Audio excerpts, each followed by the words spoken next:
you know, basta. Okay, so mag-unbox tayo. Tulad nga ng sabi ko nung sa isang video.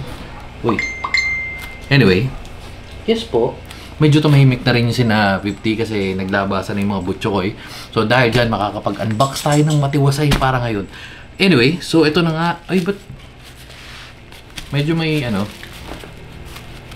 ba't di ko alam kung ba't may butas yan.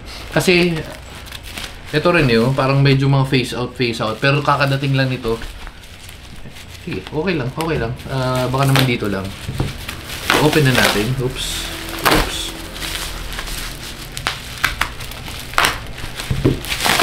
Yan. Ay, okay, maganda naman yung box. Buo naman yung box. Ay, nakita nyo naman, malinis naman yung box. Pero, oops. Kala mas maganda ba yung background na ganito? Or feeling ko mas okay yung isa? Wala lang. Pero mas okay yata yung nakikita yung sa isang setup ko. Pero maganda kasi dito, di tutok sa akin yung aircon kasi dun sa isa pa ganun, ito dito ako nakapwesto dati. Medyo malamig dun pero anyway. So ito na nga yung hindi ko alam kung paano siya banggitin pero adjust. So sino mag-a-adjust sa ating dalawa? So adjust, feeling ko adjust AK873. Ayan, nakalagay naman dyan. So, meron siyang yung parang outer box, which is okay. Dahil nga, kung iniipon mo yung mga box, for some reason or for whatever reason medyo safe siya. Although may mga damage ng OTR, pero all goods lang naman. So, yan. Aegis, parang ano pa nga siya, collab yun. Aegis X NA Codex or na-codes. Okay, so sa ilalim, wala naman, nandito lang naman yung parang basic description niya, which is kadalasan inahanap na yan, AK-73, USB, so ito yung tri-mode, USB 2.4 tsaka 5.0, meron ng mga 5.2 na Bluetooth keyboards, so wala lang, share ko lang. Tapos nandiyan na yung dimension, yung bigat, ito, sa mga nagtatanong ng battery, kasi kadalasan ng mga keyboard, hindi na nila, nabubulol ako. Hindi na nila nilalagay. Pero ito, ayan, 2,500 ABS, PBT, 1.6M, feeling ko ito yung click. Tapos RGB, 87 keys. Ayan. Okay. So, kinuha nga pala natin yan, blue sky, switch, white, blue. And then, punta ka na kaagad tayo kung magkano natin nakuha. Nakuha natin with 3,096 original price. Nakuha natin 2,477. Meron pa kasi ako dapat isang kukunin. Kaso, ito, pakita ko sa inyo. Nasaan na yun? Ito dapat yung tinitingnan ko una. Kasi sabi ko parang medyo kakaiba. Ewan ko lang, feeling ko lang parang medyo pangit. Ito. Feeling ko ayun, yung parang gray tapos green. Yan yung dapat una. Sabi ko ito na lang, parang mas safe na ko. Uy, mas nagmura siya. Napamahal ako noon pero 3,000 something, di ba? Pero ito 2,700. Tapos discount, siguro mas mura niyo makukuha. Well, ano ngayon? March 4. So, kung umabot ka ng 3,300, mas makukuha mo yun ng... Ay, 3,300? Di ako nakabili no. Anyway, different stories. Open na natin to. So, meron tayo, ito nga yung extra box, tapos ito na yung main. Wala na. Yan, simple lang. Kasi nandun na lahat. So, open na natin to. Okay.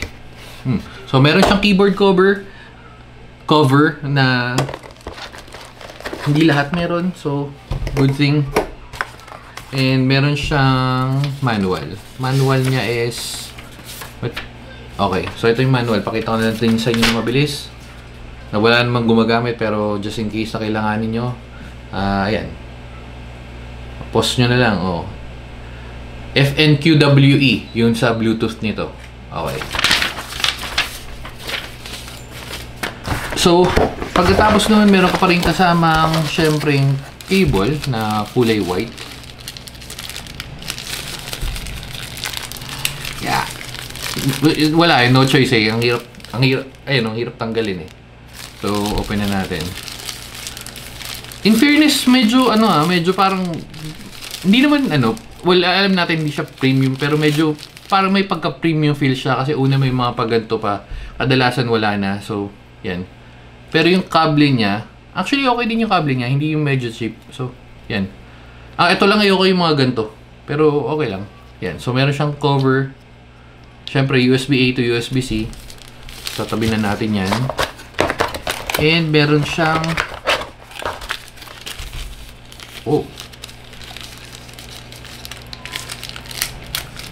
okay. So, meron siyang extra keys. Uy! Wait lang. Laglag. Okay. So, ito yung switch na kasama. Malamang. Ang tatak niya, ang title niya is Aegis din. Aegis din, di ba?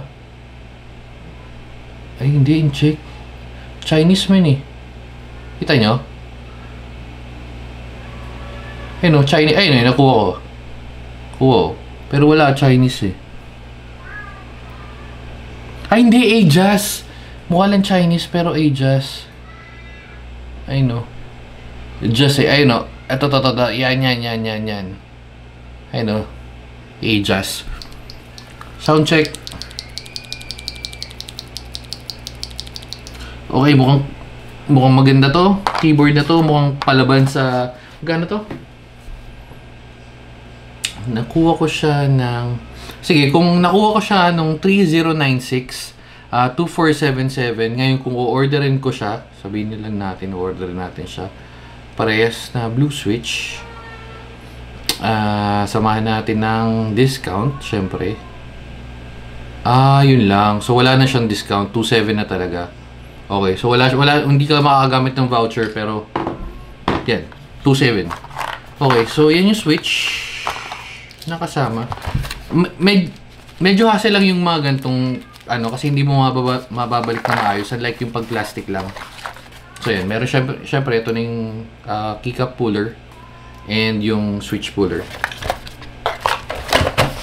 Punta na tayo sa keyboard. Uy, makaligit. Ay, no, nakabalot, oh. Balot na balot, men, oh.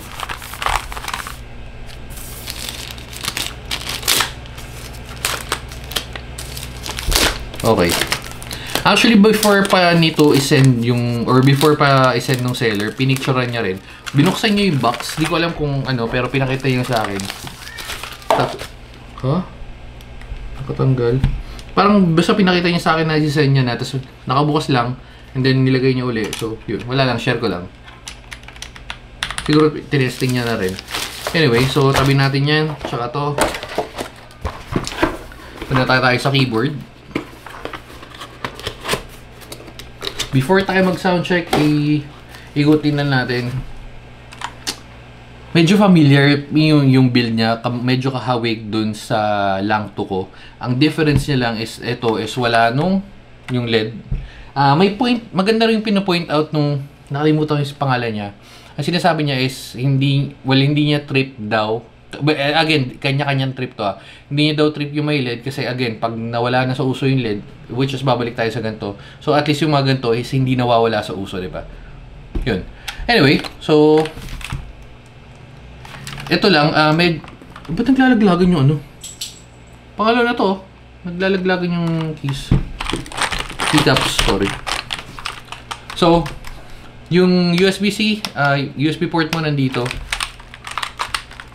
Medyo, hindi naman malambot yung ano, base niya. Actually, matigas nga yun. Okay.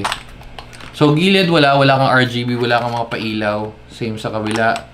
Meron sa baba, yung may tatak na Aegis. Di ko alam kung Aegis, pero feeling ko Aegis talaga yan. Kasi A, tas Jazz, diba? Tas sa ilalim, meron, ito, isa lang. So, sa naghahanap ng dalawang stand, isa lang to. Yan, isa. Ito rin. Hindi nakalagay dito yung battery, pero nakita naman natin kanina, 2,500 mAh. Tapos, ito lang, naka-expose yung dongle mo, na medyo mahirap tanggalin. Hindi siya magnet. Naka-ano lang, ngipit lang.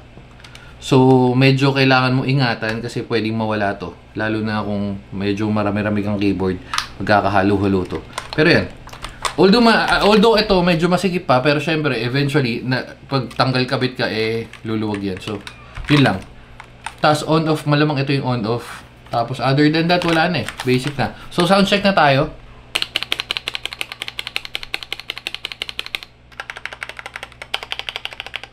Pwede na.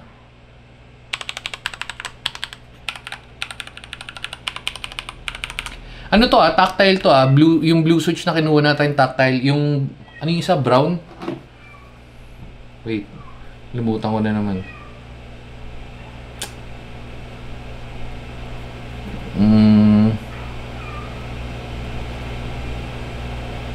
Green switch pala.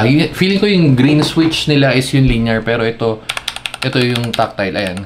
Yung feedback niya naman, or yung pagbalik, yung bump niya is sakto lang. Medyo na-miss ko lang yung mag-tactile. Yung clicky. Baka pass muna tayo sa clicky. Pero ito, ayan. Ito yung tactile nila.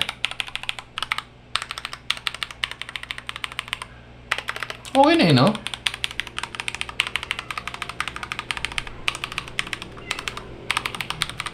Yan. So, sulit sa akin. So, open natin siya. Tapos, meron pang pino-point out din yung iba na sinasabi. Feeling ko si Lodi TV, siya yung madalas din mag-comment. Si Lodi TV nagsabi na, kasi diba may mga open tayong keyboard na karaan, medyo mahirap baklasin. Ang pino-point out niya daw is kailangan, or hindi naman kailangan, parang bakit di ko daw gamitin yung kasama dun sa keyboard, which is, make sense. Kasi nga, pero pag may nangyari ulit yung time na yun, na mahirap tanggalin, ito-testing natin. Pero ito, since medyo mataas-taas yung value niya. Hindi naman ganun kataas na sa 2,000 plus 2,400. Feeling ko medyo mas madali ito tanggalin. Anyway, so open natin. So nakita niyo, ay, wait lang, ito parang ayun nga, ito na nga. Ayun, may nakakabit lang. So kung gusto niyo tanggalin, pwede naman, pero medyo para sa akin medyo pangit yung itsura na ganito. So mas okay yung may cover. Para sa akin. Meron tayong nabiling ganito, which is yung Tecno. Kung gusto mo ng ganito, may nababaklas sa kanya na pwede mong palitan. Pwedeng gray or pwedeng white. Di ko na matandaan, pero balikan mo lang yung isang video. Yan. So, magnetic naman siya.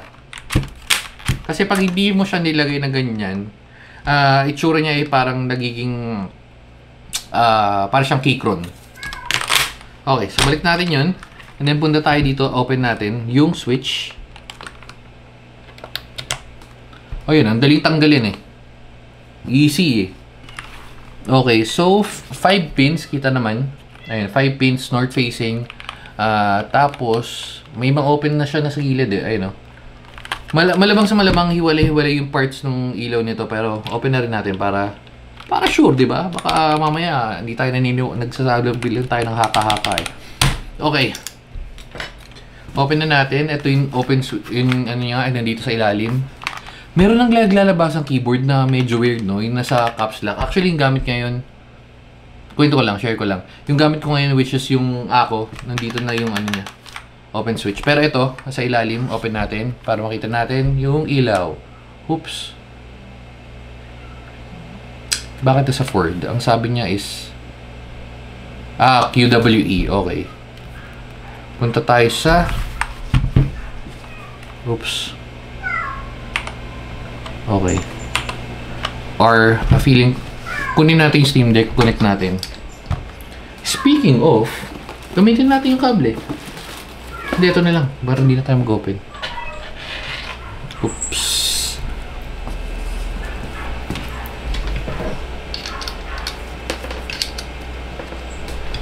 Yan. Connect natin.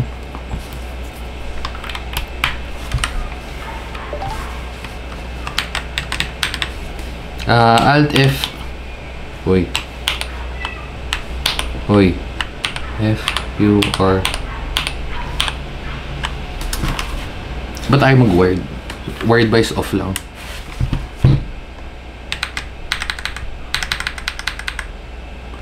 Hindi gumagana ang wired. Wait lang. Balikan ko yung manual.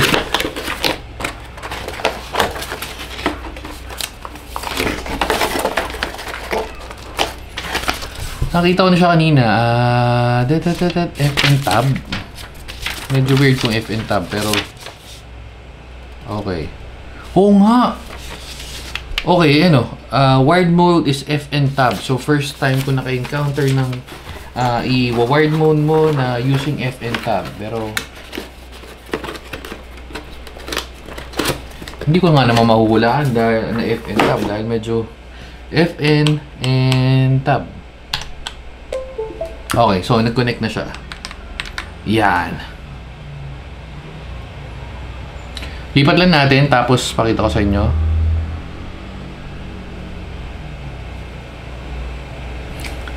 Okay, so punta na tayo dito. Quick start keyboard test tayo. Sa ito yung ilaw pala. Sorry, pakita ko na. Ayun o. Yung ilaw. Nakikita nyo rin setting up driver. Mabilis lang naman. So, ayun yung magiging ilaw niya. FN, malamang ito. O, yun. Kadalasan naman ng keyboard, puro ganito yung pagpalit ng keyboard. Ng ilaw.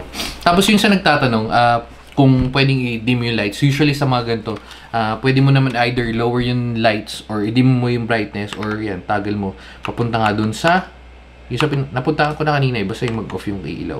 Anyway, so stick muna tayo sa ganyan. Tapos punta na tayo, NKRO test. Oops. Ayan, NKRO, kita nyo naman. Okay. And keyboard latency. Ay, sorry. Hindi, mabilis oh.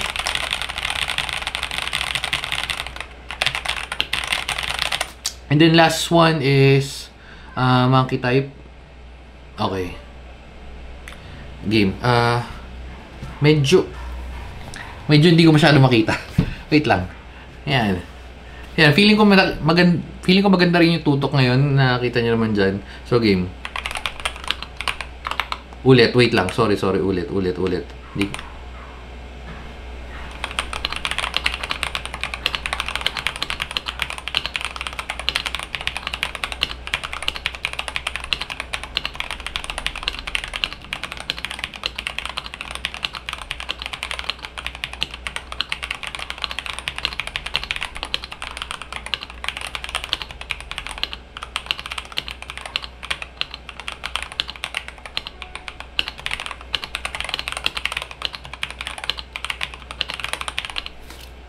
Nababano tayo medyo kumakapit, di ko alam, baka inantok lang siguro ako. Pero yan, pwede na. Medyo kumakapit, hindi lang talaga ako sanay sa hindi ako sanay sa linear kasi yung feeling na bump na pagka pinrest mo tas bumabalik, hindi ko masyado trip yung kaya talaga nag-stick ako sa linear. Anyway, so yun, nakita nyo naman okay yung sounds, yung linear na yung tactile na switch is okay rin naman. Para sa akin is okay na to. Yung presyo niya. So, kung pwede... Wait lang. Ay, ito. Meron pa siyang indicator, ito yung wala sa kadalasan ng mga keyboard ngayon. Meron siyang indicator na battery lights. Meron din siyang caps lock kasi hindi na natin papangalan ng ibang keyboard pero yung iba wala. Ayun, so, kung naka-caps lock is may ilaw. Anyway, so, ayun na nga yung natin. Aegis AK873. So, dito na natin tatapusin. Medyo humaba na yung video na to pero feeling ko na-check natin siya na maayos. Okay? So, bye-bye and babu!